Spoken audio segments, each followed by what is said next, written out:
അസ്സലാമലൈക്കും. ഇന്നും left over item വെച്ചിട്ടുള്ളൊരു കിടു video ആണ്.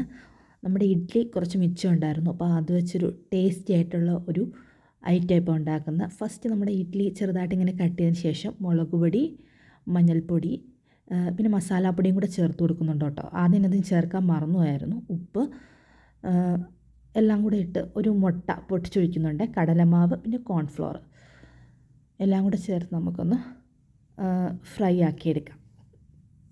ഇപ്പം കടലമാവാണ് ചേർത്ത് കൊടുത്ത്, പിന്നെ കുറച്ച് കോൺഫ്ലോർ, പിന്നെ ഒരു കോഴിമുട്ട പൊടിച്ച് ഒഴിക്കുന്നുണ്ട്. എല്ലാം കൂടെ ചേർത്തിട്ട് നമുക്കിത് ഫ്രൈ ആക്കിയെടുക്കാം. ഈ കോഴിമുട്ടയ്ക്ക് പകരം നിങ്ങൾക്ക് തൈര് ഇതിൻ്റെ പകരമായിട്ട് ഉപയോഗിക്കാം കേട്ടോ. എന്നിട്ട് നമ്മുടെ എണ്ണ ഒഴിച്ചിട്ട് ഈ നമ്മുടെ ഇഡ്ഡലിയൊക്കെ നല്ലോണം ഫ്രൈ ആക്കിയെടുക്കാം. ഇത് തന്നെ ചുമ്മാ കഴിക്കാൻ നല്ല ടേസ്റ്റ് കേട്ടോ. ഇത് തന്നെ നമുക്ക് കുട്ടികൾക്ക് സ്കൂളൊക്കെ വിട്ട് വരുമ്പോൾ സ്നാക്സായിട്ട് കൊടുക്കാം, കുട്ടികൾക്ക് ഇഷ്ടപ്പെടും. ഇതും ഒരു പനീറൊക്കെ നമ്മൾ ഫ്രൈ ചെയ്യൂലേ, ആ ഒരു ടേസ്റ്റാണ് കേട്ടോ.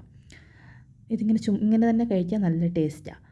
അപ്പം ഞാൻ ഇത് വെച്ച് വേറൊരു സംഭവം ഉണ്ടാക്കുകയാണ്. ഇനി നെക്സ്റ്റ് സ്റ്റെപ്പ് എന്ന് പറയുന്നത്, നമുക്ക് പാനിലോട്ട് എണ്ണ ഒഴിച്ചിട്ട് കോക്കനട്ട് ഓയിലാണ്, ഒരു നാടൻ ഫ്ലേവറിലാണ് ഉണ്ടാക്കുന്നത്. അപ്പോൾ കോക്കനട്ട് ഓയിൽ ഒഴിച്ച് കൊടുത്തേക്കുന്നത്. എന്നിട്ട് നമ്മൾ ഓംലേറ്റ് ആട്ടോ ഉണ്ടാക്കുന്നത്. ഒരു 2 മുട്ട ഒഴിച്ചപ്പോൾ ഭയങ്കര തിന്നായിരുന്നു. നിങ്ങൾക്ക് 3 മുട്ട വരെ യൂസ് ചെയ്യാം കേട്ടോ. അപ്പം നിങ്ങൾ ഒഴിച്ചു കൊടുക്കുക, 3 മുട്ട ഒഴിച്ചു കൊടുക്കുക. കുരുമുളക് പൊടിയും പിന്നെ ഉപ്പും ചേർത്തൊന്ന് മിക്സിയിൽ ബ്ലെൻഡ് ചെയ്തിട്ടാട്ടോ ഞാൻ ഒഴിച്ചു കൊടുത്തത്. പിന്നെ ഫസ്റ്റ് ലെയറായിട്ട് നമുക്ക് ഓനിയൻ ഇട്ട് കൊടുക്കുക. പിന്നെ സെക്കൻഡ് ലെയർ വെജിറ്റബിൾസ്. എൻ്റെ കയ്യിൽ ക്യാരറ്റ് മാത്രമേ ഉണ്ടായിരുന്നുള്ളൂ, അപ്പോൾ അതുകൊണ്ടാണ് ഞാൻ അതിട്ട് കൊടുത്തത്. നിങ്ങളുടെ കയ്യിൽ ഏതൊക്കെ വെജിറ്റബിൾസ് ഉണ്ടോ അതൊക്കെ യൂസ് ചെയ്യാം. പിന്നെ നമ്മൾ ഫ്രൈ ആക്കി വെച്ചിട്ടുണ്ട് ഇഡ്ഡലി. പിന്നെ അതിൻ്റെ മുകളിൽ കുറച്ച് ചീസ് ഗ്രേറ്റ് ചെയ്തും കൂടെ ഇട്ട് കൊടുക്കുന്നുണ്ട് കേട്ടോ. ആവശ്യത്തിനുള്ള കറിവേപ്പില, ഒരു നാടൻ ഫ്ലേവർ ആയതുകൊണ്ട് കുറച്ച് കറിവേപ്പില ഞാൻ ആഡ് ചെയ്യുന്നുണ്ട്.